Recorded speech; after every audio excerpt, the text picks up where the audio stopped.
As of today, this house belongs to us. Everyone else, please leave, said the unexpected relatives who showed up. It was just a few days after Jack had passed away. 10 of them appeared out of nowhere at our house, claiming it was theirs. I couldn't help but laugh.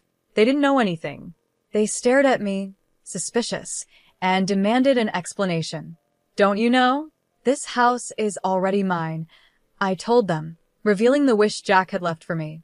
Hearing this, they were shocked, their faces turning pale. I'm Lauren Alexis, 55 years old, and I work in the kitchen of a restaurant. Lauren, can you work overtime today? My manager asked. No, I've already told you that I can't, I replied. That's right, your husband is still in the hospital. We should have asked someone else to cover for you. I'm sorry, Lauren. You can go home on time without any problems. I work at a popular Italian restaurant in town. People love it because the food is affordable and tasty, so we're always busy. I used to be fine with working extra hours, but since my husband Jack has been suffering from severe cancer and staying in the hospital, I've been leaving work on time. Jack is 3 years older than me, and we've been married for 32 years. This is the first time he's had such a serious illness.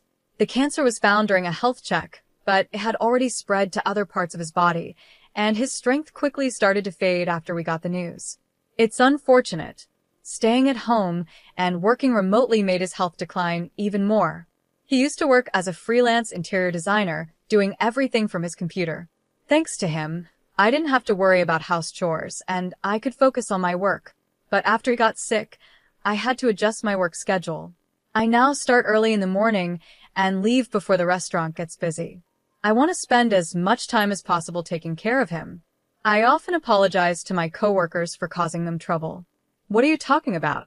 Don't be so down, they'd say. It'll worry your husband. Just stay positive and take good care of him. Don't worry, the manager will handle everything if needed. We're here to help, my colleagues would joke, trying to cheer me up. When I asked, everyone agreed without any complaints. In fact, they even suggested I leave early. The manager was worried about my financial situation, so he adjusted the shifts to make my current work schedule possible. I feel lucky to work in such a great place, and when things calm down, I plan to repay their kindness. With that in mind, I thank my coworkers and sign the attendance sheet. I quickly gathered my things and hurried to the hospital. Ah, you must be Mrs. Alexis. The doctor just arrived and is speaking with your husband, a nurse said warmly when I got to the hospital. Hearing that, I rushed to Jack's room.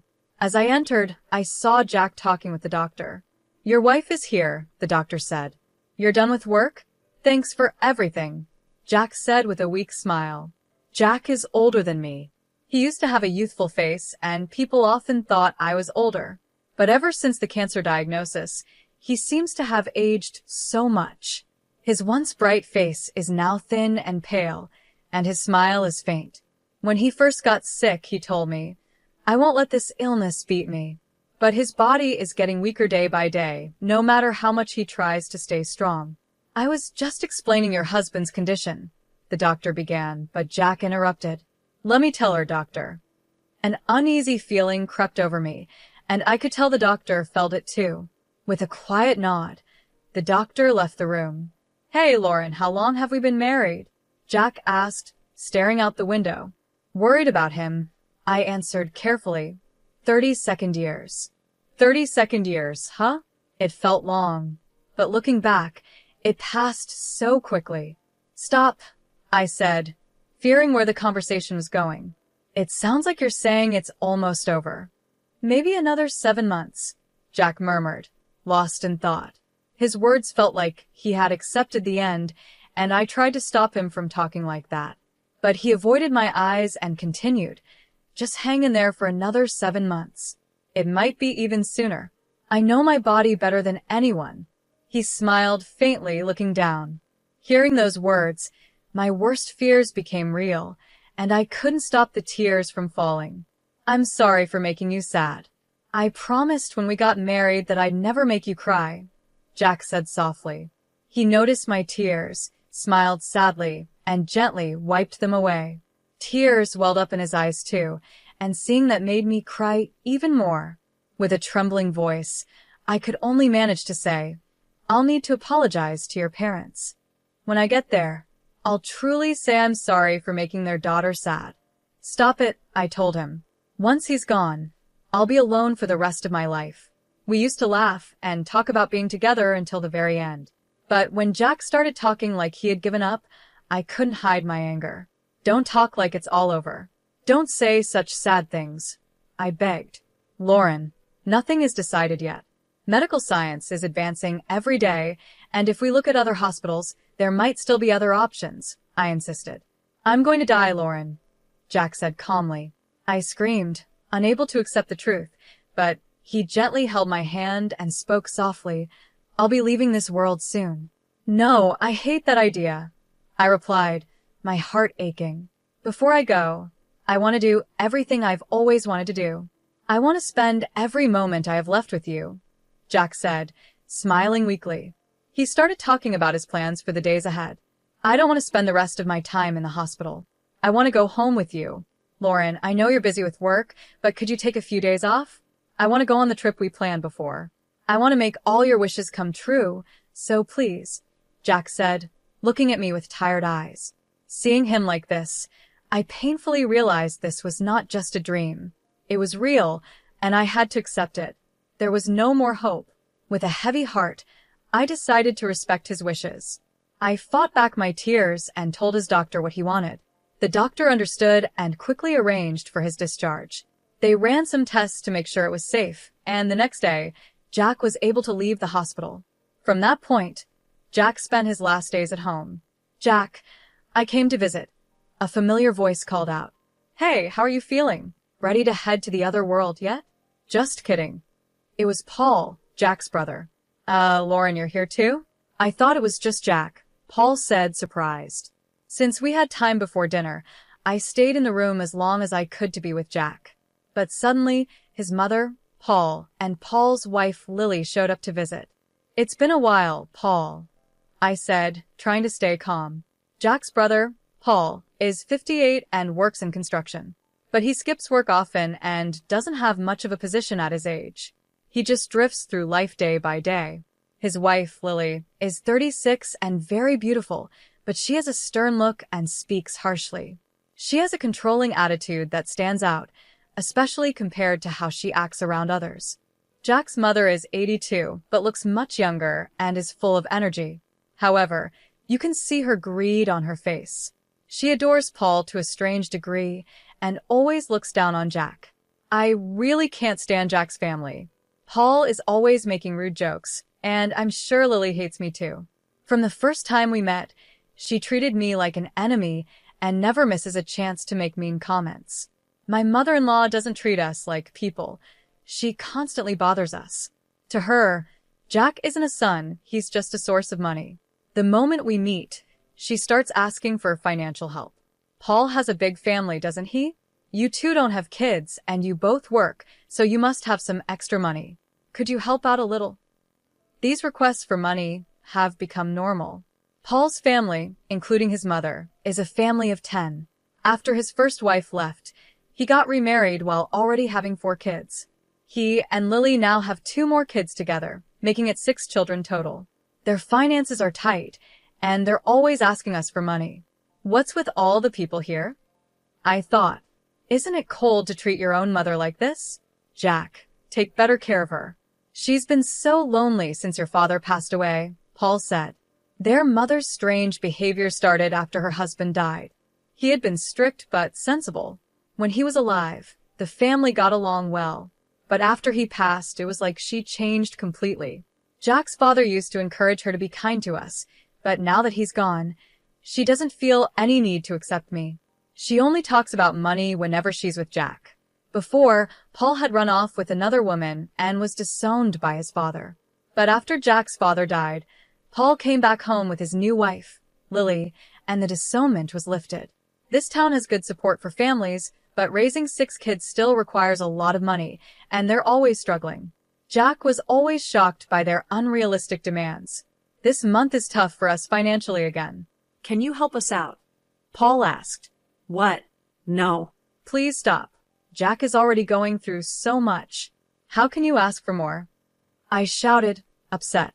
Please stay out of this. This is a family matter, Paul replied calmly. That's right, Lily added, smirking. Furious at their unreasonable behavior, I couldn't hold back and yelled again. But Paul just brushed it off, and next to him, Lily laughed, waving her hand as if she was shooing away a dog. Sorry, but we really can't give you any money, I said firmly. Oh, that's a problem. I thought you'd figure something out. That's why we came all this way. Paul replied with a shrug. What a useless son. My mother-in-law muttered under her breath, grumbling as if Jack had let her down once again. I was reaching my limit with how unreasonable those three were acting. So, what's the situation? How is the cancer progressing, and when will he be discharged? His mother asked, but it was clear she didn't care. Given her greedy nature, she probably had some selfish plan. The doctors say he has about 7 months to live. He's being discharged tomorrow to spend his last days at home, I replied. Is that so? As soon as they heard those words, their eyes lit up. Instead of shock or sadness, their faces were full of joy, which made me sick to my stomach. Well, we'll come by with a car to pick him up when he's discharged. He can't walk home, right? Paul chimed in. There's no need for that, Jack responded calmly, but his mother and the others kept talking excitedly. I couldn't take it anymore. Their behavior was unbearable, so I forcefully kicked them out of the room. What are you doing? They yelled. Please leave. I will handle the discharge myself. Your help is not needed, and honestly, I never want to see any of you again. As they tried to argue, I quickly shut the door in their faces and locked it. Then, I immediately informed the hospital staff to ensure no one except me could visit Jack. I didn't want his family anywhere near him. I'm sorry, Lauren. I've caused you so much trouble, Jack said softly. Why don't you stand up to them? I asked, my frustration growing. They treat you terribly and use you. Why should people like them live without any worries while you suffer? I was angry, and though it didn't make sense, I felt like I needed to lash out at someone. I loved Jack so much, and the thought of losing him was unbearable. I didn't want to confront them and make things worse, so I'm glad you spoke up, Jack said. Then, with a serious look on his face, he added, Lauren, I have one request for you. A request? I asked, surprised. Jack looked at me with a grave expression and said, Please, this is my first and last request. I promised I would fulfill it. After that, he entrusted me with something important.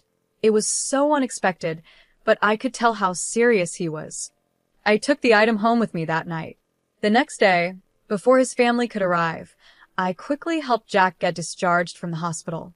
We made it home, but I couldn't shake the fear that his family would show up soon. Determined to protect Jack from them, I decided to change his plans slightly. Instead of staying at our home, I asked a friend if we could live in their villa for a while. It was sad to leave our house, but as long as Jack was with me, anywhere felt like home. When I told him that, Jack smiled shyly, and I couldn't help but blush.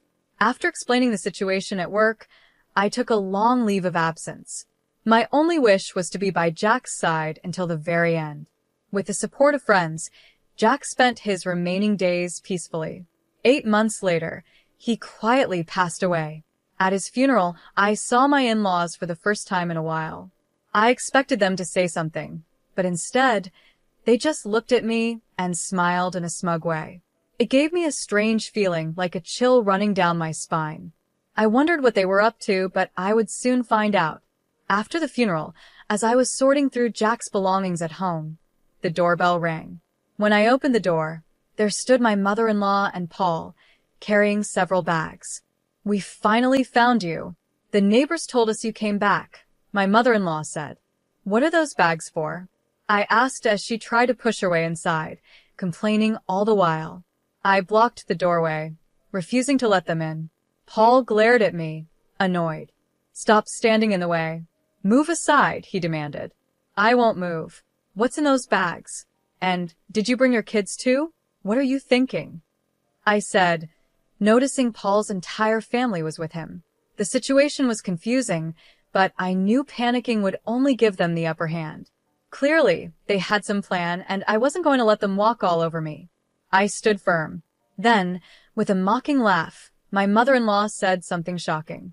From today, this house is ours. You need to leave. I was stunned. My in-laws, all 10 of them, had come with the bold idea of taking over our home. Their audacity left me speechless for a moment. My son's belongings naturally belong to his blood family, don't they? He left a will for us, my mother-in-law said, waving a piece of paper in my face with a grin. Hearing this, I couldn't help but burst into laughter. The ridiculousness of their actions was overwhelming. What's so funny? My reaction seemed to irritate them. Lily peeked out from behind Paul, glaring at me as I wiped tears from my eyes, still laughing at the absurdity. I faced their angry looks and dropped a shocking truth. Don't you know? This house is already mine. What? My mother-in-law gasped. What do you mean? Echoed Paul, both of them looking completely confused. Their stunned faces made me laugh again, but I quickly pulled myself together and went to get some important documents from another room. I returned with even more surprising news. As you can see, I'm now the official owner of this house. Jack transferred the ownership to me while he was still alive, I explained. What are you talking about? My mother-in-law shouted, her eyes wide with disbelief. She grabbed the documents from my hand and studied them closely with Paul. It's true. The house is in her name, they murmured, shocked. The document was official, proving that the house belonged to me. Paul and Lily immediately began protesting. How could Jack not own the house anymore? They yelled. Staying calm, I replied. He decided to transfer the house to me before he left the hospital. He thought it would be better for the future if the house was in my name. At this point, my mother-in-law interrupted, holding up her own copy of what she claimed was Jack's will. This can't be. Look, here's a will he wrote, she said. The paper she showed was in Jack's handwriting, but it had no official seals or signatures. It wasn't a valid legal document, which they clearly didn't understand. Their lack of knowledge made me sigh in frustration. No matter how much I explained, I knew they wouldn't accept the truth. Expecting things to escalate, I asked them to wait a moment and made a call to a lawyer. I appreciate your help. I'm sorry, but Jack's family is here about a supposed will. Could you come over quickly? Thank you, I said into the phone. Paul glared at me suspiciously. Who are you calling? I didn't give him any details, but I invited them inside. I seated my mother-in-law and Paul in the living room and told the children they could play in the bedroom. Soon, the doorbell rang, and I went to greet the person I had called. I escorted him into the living room. I apologize for the delay, I said as the suited man entered the room. Paul and the others immediately looked tense, eyeing him with suspicion. This is Mr. David, the lawyer who has been helping us with Jack's matters, I explained.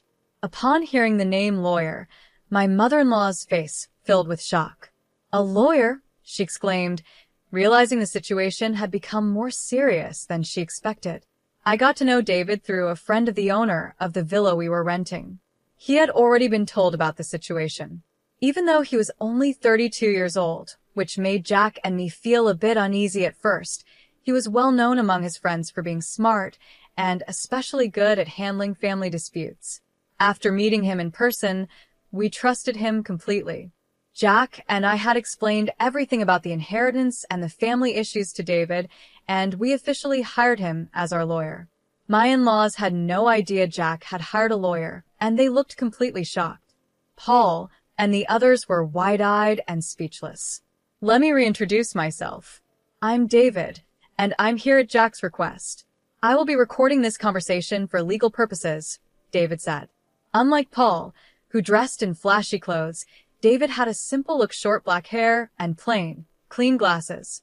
My mother-in-law seemed to forget why she had come, as she was caught off guard by David's calm presence. He greeted them politely, and they quickly accepted his business card without thinking. When they saw his card and lawyer badge, my mother-in-law straightened up, realizing he was a real lawyer.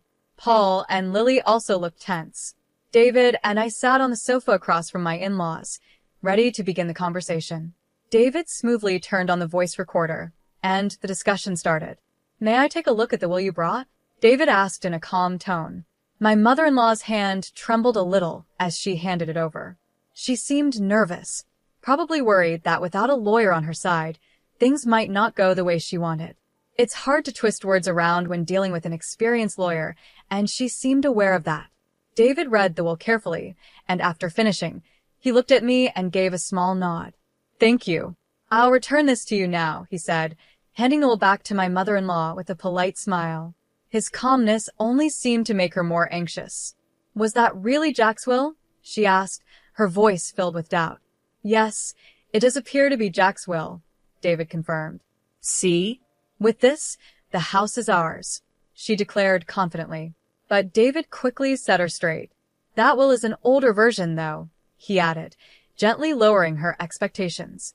"What do you mean?" my mother-in-law exclaimed in surprise. "It seems you didn't catch that," David replied calmly. "Yes, the will you presented is Jack's, but it's outdated. The will that is officially valid is this more recent one." He then pulled a newer document from his bag. This will was more recent than the one my mother-in-law had, and it clearly stated, "I leave all my assets to Lauren. The previous will I wrote for my mother is hereby revoked, and this document shall stand as my official will." What? "Let me see that." Lily grabbed the will from David to check it herself. The new will had a more recent date, a seal, and even Jack's fingerprint, along with a note confirming that a lawyer had overseen its creation. It was obvious which will was valid. As Lily and Paul read it, their faces turned pale. My mother-in-law's lips quivered in shock. "So, what does this mean for the other will?" Paul asked, frustration building. "Unfortunately," David explained, "the will your mother has is now just a useless piece of paper." At that moment, Paul exploded in anger. Ignoring the lawyer's presence, he turned on his mother and yelled, "You told me all the inheritance would be yours." His voice was so fierce it seemed like he might lash out physically. Lily tried to calm him down, but he was too strong, pushing her aside as he continued shouting at his mother. My mother-in-law cowered under Paul's rage, the scene turning chaotic. Watching this unfold, I spoke firmly, "Please stop causing a disturbance in someone else's home. It's really troublesome." "What did you say?" Paul snapped back, glaring at me.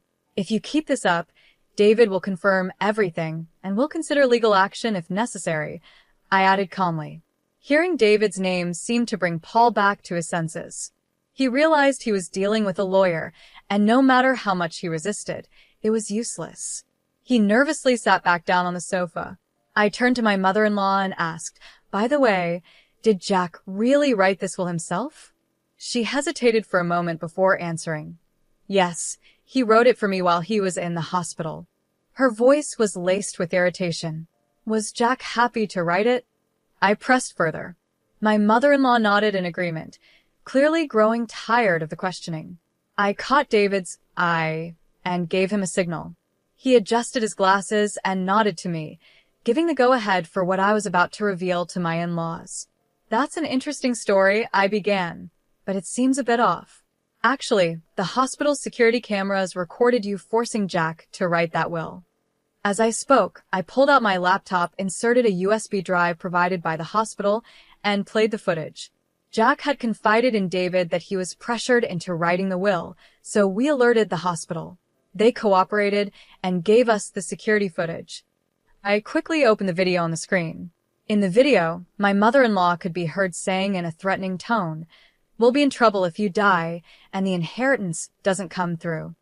The footage clearly showed her pressuring Jack, with Paul and Lily also involved. "If you don't want anything bad to happen to your wife, just sign the will quietly," Paul was heard saying.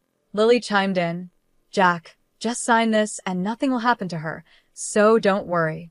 This video was taken 5 days before Jack left the hospital, as they questioned him about his cancer to ensure they'd get the inheritance. "No, it wasn't like that. It was just a joke that went too far," my mother-in-law stammered. "I saw a drama before going to the hospital where the villain looked so cool. I just copied it without thinking. I didn't mean it seriously. Please forgive us." As the situation turned against them, they quickly made excuses. Their words only fueled my anger, and I sighed at how pathetic they looked. If you had just admitted it, things might have been different. But trying to hide it shows your real intent, I said sternly. "David, can we file charges for extortion based on this?" "Absolutely," David replied, smiling as he picked up the voice recorder. Their statements provide enough evidence. Paul and Lily, realizing they had forgotten about the voice recorder, were shocked. That means we'll be filing for damages against all of you, including compensation for the victim, David continued. This can't be true. Wait a minute, Lauren, Lily pleaded. It was only Mom who made him sign. We were just watching. We didn't force him to sign anything. Desperate to escape responsibility, Lily tried to distance herself, leading to a heated argument between her, Paul, and their mother. It was you two who offered to help get the will written, wasn't it? My mother-in-law snapped, trying to shift the blame back to them. You said you would handle it properly, Mom. We were just watching, Paul snapped. You were the ones pushing Jack to write it quickly, his mother argued. That was because Jack's medical appointment was coming up. It wasn't about rushing the will. We just didn't have much time, and we thought it should be done before Lauren got here. It seemed like they were trying to speed up their plan while I wasn't around. As Lily kept talking, she didn't seem to realize the importance of what she was admitting. The argument grew so loud and intense, I almost wanted to cover my ears. Meanwhile, the children, who had been playing nearby, noticed the noise and gathered around. Among them was a child as young as 2, and the worry in their eyes was clear. The kids weren't at fault, so I quickly called over my eldest nephew, a 5th grader, and guided them to another room so they wouldn't have to see the adults fighting. He didn't fully understand what was happening, but he took his younger siblings to the other room as I asked. Once the kids were out of sight, I calmly turned to the 3 adults. Isn't this shameful? What kind of parents are you? I asked. What are you talking about? Paul asked, defensive. Denying your own responsibilities and blaming each other in front of the children? Don't you think that's pathetic? You're just trying to escape responsibility. Hearing my words, Lily suddenly realized the children had been there, and her face softened with regret. I truly am sorry. I admit everything, not just the threats. Please forgive us. Paul and his mother quickly followed suit, apologizing beside Lily in a desperate attempt to earn some forgiveness. We need to take care of our kids, so please help us financially. I don't know how we'll survive if we're charged with damages. We're done for. Please overlook this. If we've sinned, we'll make up for it. They pleaded, crying and begging. But their words only made me angrier. In the end, all you care about is yourselves and money. I don't feel any real regret from you. That's not it, Paul stammered. We're just in a tight spot, and we wanted you to understand our situation. Do you realize how your excuses sound? I asked sharply. Caught by my words, Paul fell silent, and his mother and Lily looked just as guilty. Without giving them another chance to apologize further, I let the conversation end there. I spoke even more harshly to them. I have no intention of forgiving you. If you truly care about your children, you should work harder to pay off your debts. Everything that happened is because of what you did to Jack. It's all your fault. Why should I forgive you? It's unreasonable. They were left speechless, with nothing to say in their defense. If you understand, then please leave. This house means a lot to me, and I have no intention of living with you. Lauren, please forgive us. We were wrong. Please help us, they begged, but I coldly refused. If you say one more word, I'll call the police. Finally, realizing I was serious, they panicked. They quickly gathered their children and belongings and left the house. David and I watched them go without a word, and as soon as they were gone, we locked the door and sighed in relief. The matter was finally settled. Afterward, I asked David to begin the process of claiming damages. He had everything ready, and the process went smoothly. The 3 of them were charged $50,000 in damages for forcing Jack to sign the will. Unable to pay such a large amount, they tried to negotiate a settlement, but I didn't budge. I insisted on full payment.